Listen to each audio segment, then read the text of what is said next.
في الفيديو ده هنحل مسألة النهاردة من مسائل التحدي الشهري على ليد كود. طيب المسألة بتقول ايه؟ بتقول انك انت هتاخد array number، تمام، وهتاخد ايه number k، تمام، وبيقول لك انت معاك سلايدنج ويندو من السايز ايه؟ من السايز k، تمام، واكيد السلايدنج ويندو دي هتمشي ايه؟ من الشمال لليمين بالظبط. بيقول لك بقى ايه؟ لكل ويندو اطبع له ايه الماكس. يعني لما يكون معايا الري بالشكل ده 1 2 3 4، اول ويندو هيكون ايه؟ اللي هو هيكون الويندو الاخضر اهو، اللي هيكون 1 2 3، وتاني ويندو هيكون الويندو الازرق 3 و4، الارقام دي، وهكذا الويندو الاخير اللي هو الويندو البني، وهكذا الارقام اللي فيه. طيب الارقام اللي في اول ويندو 1 2 3 الماكس فيهم 3، وهكذا الماكس 4 والماكس 5. طيب يبقى الاوتبوت عندك ايه؟ كل الاوتبوت ايه هو عندك؟ كل الماكسيمم اللي هو كام؟ 3 و4 و5. ادي المسألة ايه بكل سهولة. طيب هتقول المسألة كده سهلة وبسيطة، هتقول لك ايه هي؟ هقول لك ايه الحل؟ هتقول لك خلاص اللي انا اعمل سلايدنج ويندو وخلاص، وكل مره ماكسمايز الارقام اللي موجوده في الويندو. هقول لك تمام صح كده، بس انت لو جيت تنزل على الكونسترين بتاعك هتلاقي ايه؟ ان الان عددها كام؟ 10 اس 5، والكي 10 اس 5. يبقى انت عشان تعمل ماكسمايزيشن للكلام ده كله هتاخد كام؟ ان في ان بالظبط. يبقى كده انت هتجيب ايه؟ تايم. طيب عشان نتفادى التايم بقى هنحل، بس مش هنحل بالكومبلكسيتي ده. طيب خليني بقى قبل ما اقول الفكره اديك هنت عشان تبدا تحل بيه المساله. طيب الهنت ايه؟ انت مثلا لو انا واقف عند الويندو التانية، طب الويندو التانية بالنسبة ايه للويندو الاولانية؟ هتقول لي الويندو التانية بالنسبة للويندو الاولانية هي نفس الويندو الاولانية، نفس الارقام اللي فيها، بس هشيل اول رقم من الويندو الاخيرة هشيله، وهضيف الرقم الجديد اللي هو ايه؟ اخر الويندو التانية بس. وهكذا الويندو الاخيرة بالنسبة ايه للويندو اللي قبلها، هشيل اخر رقم، اول رقم من من الويندو اللي جاب لي، وهضيف ايه؟ رقم تاني، اخر رقم في الويندو الجديده. طيب ازاي انت بقى من خلال الخاصيه دي اللي هي بين السلايدنج ويندو، اللي انا هريموف اللي هو عندي ريموف واد بالنسبه لكل ويندو جديده، هشيل رقم وهضيف رقم. طب ازاي انا من خلال الخاصيه دي استخدم معاها داتا ستراكشر معينه هتقدر تقلل لي ايه؟ الكومبلكسيتي. طيب طيب الفكرة هتكون ايه؟ خلينا نفكر بس إيه واحدة واحدة، وبعد كده ننتقل في التفكير. لو فكرت في البداية اللي انا اخزن كل ويندو في ايه؟ في ماب، تمام، يبقى انا كده مسكت الويندو دي وانا بمشي عليها خلاص خزنتها كلها في ماب. تمام حلو خالص، يبقى انت كده كل الارقام اللي في الماب هي ايه؟ هي الويندو. وهكذا لما اروح للويندو التانية هشيل الرقم ده من الماب وهضيف الرقم الجديد، وده كلام سليم. انا عندي اي ويندو عبارة عن ريموف واد. طيب حلو خالص. طب انت كده قدرت في الماب بتاعتك تكون متخزن فيها ايه؟ متخزن فيها اي رقم، اي ويندو، كل الارقام اللي في الويندو، تمام. طب انت بقى من خلال الماب اللي معاك دي هل انت هتقدر تطلع لي الماكس؟ هتقول لي لا مش هعرف اطلع الماكس، او انت عشان تطلع الماكس لازم تعمل ايه؟ لازم تمشي على الماب كلها. طيب خلاص يبقى كده الماب ايه؟ مش هتنفع. طب ايه رايك اللي انا اخزن كل ويندو دول عندي في ايه؟ في بريوريتي كيو. هتقول لي سهل، صح بالظبط كده. البريوريتي كيو لما هخزن فيها اي رقم هتعمل لي سورتد هي للارقام، ما دي الداتا ستراكشر هتعمل سورتد لوحديها. وفي البريوريتي كيو لما اطبع التوب هتطبع لي ايه؟ اكبر رقم موجود. هقول لك تمام كده انت معاك صح في اول ويندو، لكن لما تمشي في تاني ويندو هتقول لي سهله، هضيف الرقم وهيضاف للتوب دي، وهيضاف للويندو الجديده هتبقى ايه؟ بجد لما كانت 1 2 3 الارقام، ضفت لها كمان 4، وهطب البتاع، هطب كام؟ هطب الاربعه، وهي صح فعلا ايه؟ الاربعه صح. بس هقول لك انت طيب ماشي، انت عملت توب للاربعه، طب ازاي انت هتعرف تريموف الواحد دي؟ هتقول لي ازاي هعرف الريموف الواحد؟ مش هعرف الريموف الواحد. ليه؟ لانك انت مش عارف ترتيبها موجود فين الواحد دي في البريوريتي كيو، لان هي ممكن تكون الارقام مش سورتد. مثلا تكون مثلا بدل الواحد دي مثلا تكون مثلا 5، فايه اللي هيحصل هنا؟ هتقول لي 2 3 4 5، كده الارقام اللي موجودة ايه؟ في تاني ويندو. فانت الخمسة لما هتيجي تعملها توب حصل لها الخمسة دي مثلا وقفت، ما وقفتش هنا في البداية، لا وقفت في النهاية. او ممكن مثلا تكون اتنين فهتبقى موجودة مثلا هنا، او تلاتة فحصل سورتد. فانت مش ضامن هتريموف فين المكان. عشان تريموف لازم تمشي برضو على البريوريتي كيو. تمام. طب هقول لك انا بقى، ايه رأيك نعمل دمج ما بين الحالتين دي، ما بين الماب وبين ايه البريوريتي كيو؟ هتقول لي ازاي؟ الماب قدرت تخزن لي الارقام، تمام، والبريوريتي كيو قدرت تطبع لي الماكس، صح؟ طيب ازاي بقى انا هوظف الاتنين دول مع بعض وتحل لي المشكلة؟ هقول لك تمام، سهل الموضوع. حاول انت كده تفكر. طيب تمام جدا. انا في البريوريتي كيو، انا الارقام بتاعتي هخزنها في بريوريتي كيو. تمام. تمام جدا. دي كانت بالنسبه لاول ويندو.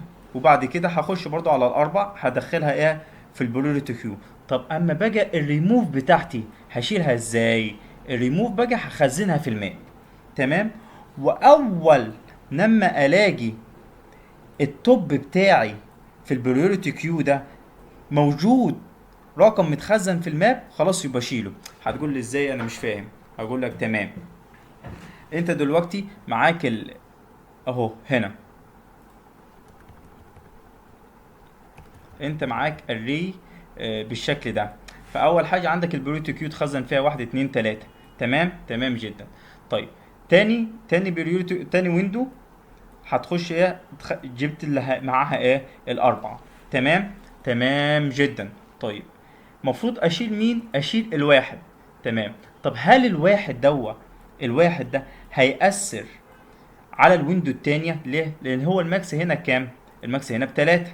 طب والماكس هنا بتلاتة برضو. هل انت اثر معاك وجود الواحد في الويندو الجديدة؟ لا ما اثرش معايا. طيب وهكذا لو دخلت على الويندو التالتة هتكون ايه؟ واحد اتنين تلاتة اربعة، هي الويندو التالتة اللي هي هتكون بالشكل ده.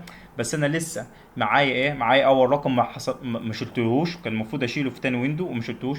وتاني رقم المفروض اشيله مع التالت ويندو بس برضه ما شلتهوش. فمعايا كده ايه الارقام اللي متخزنه عندي في البريوتو كيو كام؟ بالشكل دوت. طيب الماكس عندك هنا بكام؟ بتلاتة. طب والماكس مع الويندو الارقام الفعليه في الويندو المفروض بكام؟ بتلاتة. ليه ما اثرش معاك؟ طيب لما اجي بقى في الويندو دي، الويندو اللي هي هتكون دي، تمام، انت هتلاقي ايه البريوتو كيو متخزن فيها؟ متخزن فيه كل الارقام دي كلها. فلما اقول له الماكس بتاع البريوتو كيو هيطبع لي كام؟ هيطبع لي 3. طب والماكس بتاعت الويندو الفعليه المفروض تبقى كام؟ 4. فهلاحظ ايه هنا؟ هلاقي عندي الماكس بتاعت الويندو مختلفة عن الماكس بتاعت الأرقام إيه اللي متخزنة. تمام، مختلفة. طب بس إيه؟ بس هنا التلاتة دي، التلاتة دي مش موجودة أصلا في الويندو. هي الماكس صح بس مش موجودة في الويندو. بس أنا متخزنها إيه في الماب، أنا مخزنها في الماب. الماب بتاعتي فيها إيه؟ فيها واحد واثنين وتلاتة. تمام. فأول لما لقيت الماكس هنا التوب بتاع البريوريتي كيو في كام؟ في التلاتة. فهقول له لا خلاص شيل انت التوب بتاعك انا مش محتاجه. طيب هلاقي خلاص شيلته فخلاص اتحذف من كده، ادي البريوريتي كيو بتاعتي كده. طيب هنا لما الاقي الماكس هنا هتلاقيه بكام؟ هتلاقيه باتنين. والماكس هنا المفروض يبقى كام؟ بسالب 4. هقول له التوب بتاع البريوريتي كيو بتاعك هل في رقم موجود متخزن في الماب؟ هتقول له اه. مين هو؟ هتلاقيه 2. خلاص شيله. طيب وهكذا خلاص شلته. يبقى البريوريتي كيو معايا الارقام دي هلاقي فيه الماكس بكام؟ بواحد، اللي هو التوب قصدي بتاع البريوريتي كيو بواحد. والماكس هنا بكام؟ بسالب 4. هقول له التوب بتاعك موجود متخزن في الماب؟ هتقول له اه. خلاص هقول له شيله. طيب خلاص شلته. كده انت الماب بتاعتك ايه؟ ما فيهاش اي حاجه. ويبقى انت هتطبع هنا ايه؟ التوب بتاعك. لكن انت لما مشيت هنا في الماب دي، يعني مثلا خلينا في الويندو دي، هنا الماكس عندك بكام؟ هنا الماب متخزن فيها كام؟ متخزن فيها واحد واتنين، اللي هم دول الارقام اللي هم زيادة على الويندو. اه طيب متخزن فيها الواحد واتنين. بس الماكس بتاعت البريوريتي كيو بتاعتك بكام؟ بتلاتة، صح؟ اللي هو التوب بتاع البريوريتي كيو بتلاتة. والويندو بتاعتك الماكس بتاعها كام؟ بتلاتة. فما اثرتش معاك بحاجة. يبقى ايه اللي هيأثر معاك؟ اللي هيأثر معاك في الارقام اللي متخزن الارقام، مش كاتبها. طيب يبقى اللي هيأثر معاك، اللي هيأثر معاك في الارقام المتخزنة هي بس ايه؟ هي الارقام الماكس بس كده. طيب لو جينا بقى خلاص كده ادي الفكرة بكل بساطة، هنبدأ بقى دلوقتي ايه؟ نكتب الكود. هاخد array وهاخد k. طيب يبقى هدخل الفيكتور بتاعي اللي هو هيكون عندي فيكتور. طبعا احنا كالعادة بنكتب على الفيجوال وبعد كده ايه هنرفع على الموقع. طيب دخلنا الفيكتور بتاعنا، تمام تمام جدا. اول ويندو عندك انت ما عندهوش مشاكل طبعا، بس في البداية احنا هنستخدم ايه؟ كنا هنستخدم ماب وهنستخدم ايه؟ البريوريتي كيو. طبعا عشان انا عاوز البريوريتي كيو بتاعتي يكون فيها التوب هو الماكس، فهتبقى ايه بالشكل ده السنتكس بتاعه. طيب اول ويندو عندك انت مش محتاج فيه اي حاجه، لا هتريموف ولا هتعمل اي حاجه، هيكون ايه بالشكل ده. هقول له البريوريتي كيو دوت البوش الفي اوف الاي. طيب احنا كده اول ويندو، في اول ويندو هتطبع له ايه؟ اطبع له بقى التوب بتاعك. تمام تمام جدا. كده انت باجي ايه الباقي هتمشي باجي على الايه الويندو، الويندو اللي بعد الويندو الاولانيه يعني الباقي يعني. طيب عشان نمشي على الباقي محتاجين ايه بالظبط؟ محتاجين الريموف ومحتاجين الاد. تمام، والريموف هيكون مين؟ هيكون بالظبط من اول عنصر زي ما كنا بنشرح ايه في شرح توبيك السلايدنج ويندو. انا تاني ويندو بالنسبه لاول ويندو ايه؟ هشيل اول رقم وهضيف الرقم دوت. طيب يبقى هنبدا بقى اللوب بتاعتي من اول ايه؟ من اول كي بالظبط، وهشيل ايه؟ الصفر. طيب يبقى الريموف بتاع اللي هو الصفر، وهبدا بقى الاد بتاعي هيبدا من اول فين؟ من اول الكي، وهبدا استمر لحد ايه بالظبط؟ لحد الان، وهكذا. طيب يبقى هنعمل ايه؟ اتفقنا اللي هو الماب هنضيف فيها ايه؟ العناصر بتاعت الريموف. يبقى هقول له ريموف، خلاص ضيف لي الرقم ده في الريموف. خلاص انت ضفته، يبقى محتاج ان ايه بالظبط؟ بلس بلس. طيب احنا قلنا ايه هنا؟ الارقام اللي هتأثر عليا اللي هي الارقام الماكس، فهشوفها هل هي موجودة في التوب ولا لا. طب هقول له، هتقول له ايه؟ يبقى هتقول له اف بالظبط. يبقى هنقول له اف الماب اوف priority كيو دوت التوب موجودة. اه لو موجودة ساعتها ايه؟ خلاص يبقى الماب بتاعتك دي ايه؟ جللها طبعا. تمام وايه؟ وخلاص بوبها لي. تمام جدا. طيب ده كلام جميل.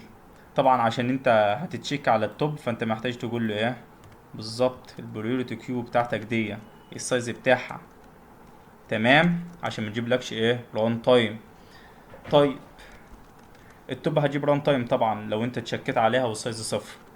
طيب هتقول لي اف برضو بالظبط هتبقى وايل. ليه؟ لانك انت لما يكون عندك شكل بالمنظر ده، انت وصلت هنا كان هنا المفروض كام؟ واحد واثنين وتلاتة. تمام، فدي علشان احولها لدي حذفت مين؟ حذفت التلاتة، وبعد ما حذفت التلاتة حذفت الاتنين، وبعد ما حذفت الاتنين حذفت الواحد. يبقى الاف مش هتنفع، يبقى ايه؟ عاوز وايل. كل ما دي لسه فيها البريوريتي كيو بتاعك لسه انت متخزن في التوب، خلاص يبقى ايه؟ احذف. طيب خلاص انت كده عملنا ايه؟ عملنا الريموف ده اول جزء. تاني جزء انك انت تعمل ايه بالظبط؟ انك انت تبوش. هتبوش يمين، هتبوش الاد بتاعك. تمام خلاص بوشيت الاد، خلاص يبقى كده الويندو بتاعتك خلصت. اه اطبع لي بقى ايه؟ التوب بتاعي. بس كده. لو جربنا بقى نعمل نصمت إيه هنا؟ لا خلينا نجيب التيست اللي احنا راسمينه ده. هو في مشكلة هنا ايه؟ اهو. طيب كان ايه التيست؟ لحد 5، يبقى السايز بتاعك 5 والويندو ب3. 1 2 3 4 5. هتطبع ايه بالظبط؟ 3 و4 و5. بس كده. فنيجي بقى دلوقتي نبدأ نرفع الكود على الموقع. خلاص بقى كده هنبدأ نرفع الكود على الموقع. بس الموقع هو عاوز ايه؟ عاوزك انت تطبع له الارقام دي كلها الماكس، فانت اكيد هتخزنها ايه بالظبط؟ هتخزنها في فيكتور. خلينا نرفع الكود على طول على الموقع، وبعد كده على الموقع بنغير. انا هاخد الكود هنا وهنحطه في المين زي كنا موضحين في الفيديو اللي فات. طبعا انت عندك الكي، فانت مش محتاج تعمل لها تعرفها. طبعا ما عندكش سي ان. تمام. والفيكتور بتاعتك هتكون ايه بالظبط؟ مش الان، الفيكتور هتكون بتساوي النم. طيب والان هي الان اللي هو السايز بقى بتاعك.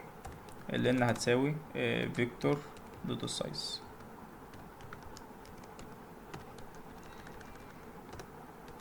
تمام تمام جدا.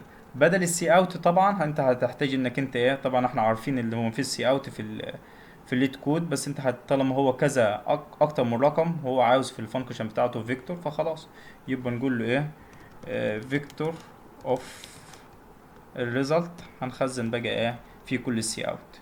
طب يبقى هنا هنقول له السي اوت ايه؟ بوش باك للبي كيو دوت التوب. تمام تمام جدا. هناخد الكلام ده كوبي تحت كل السي اوت هنحطه. خلاص كده. وفي النهاية هقول له ايه؟ return الريزلت. بس كده. ونجرب بقى نصمت.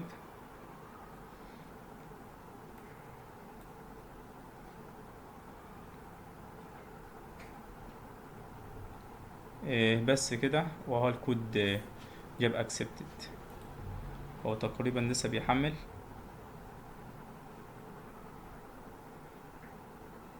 هو طالما يعني جاب الصفحة دي فأكيد هيجيب accepted. بس هو النت ضعيف شوية اهو جاب accepted. بالتوفيق. دلوقتي هنبدأ بقى نحسب الكومبلكسيتي بتاع الكود. هتقول لي انت عندك اتنين نستد لوب، يبقى خلاص يبقى معروفة ايه ان سكوير. هقول لك لا. هتقول لي ازاي؟ طيب انا هقول لك. اول لوب دي هتاخد ايه؟ ان فعلا. واللوب دي هتاخد ايه؟ ان. بس في النهاية الكومبلكسيتي بتاعك هيبقى ايه؟ ان زائد ان. ازاي؟ انا هقول لك. شايف انت اللوب دي على مدار اللوب دي كل اللوب النستد دي هتتنفذ ان. تمام. بس مش لكل اد، لا على مدار اللوب دي كلها. ازاي؟ يعني انت مثلا شفنا التست دوا ايه اللي حصل؟ اول ويندو اكيد خلاص ما حصلش معاها ريموف. بس تاني ويندو هل انت دخلت في الوايل دي؟ وانت في تاني ويندو انت كان معك الارقام دي، هل انت دخلت هنا؟ هتقول لي لا. طب وتالت ويندو دخلت في الدي؟ لا. طب رابع ويندو دخلت. لما دخلت ايه؟ حذفت كام رقم؟ حذفت الارقام دي 1 و2 و3. طيب في الويندو الاخيره هيكون معايا السلب 4، فهدخل ايه؟ احذف السلب 4. يبقى معنى كده ايه؟ على مدار في ويندو هدخل فيها، هدخل في الواي، وفي ويندو مش هدخل. تمام. يبقى على مدار الفول لوب الكبيره دي انا مش هدخل الا ايه؟ الا ان. وفي النهايه انا حذفت ايه؟ مثلا الارقام دي كلها. يبقى هتاخد ايه؟ ان. يبقى ان زائد ان، لان اللوب دي هتاخد بس ايه؟ مش هتتنفذ الا على ايه؟ على الارقام كلها بس مره واحده. طيب يبقى ان في ان، وان ان زائد ان، والان زائد ان هتتحول ايه؟ لان. يبقى كده الكومبلكسيتي بتاعتك النهائيه ايه؟ اوردر ان. بس كده وبالتوفيق.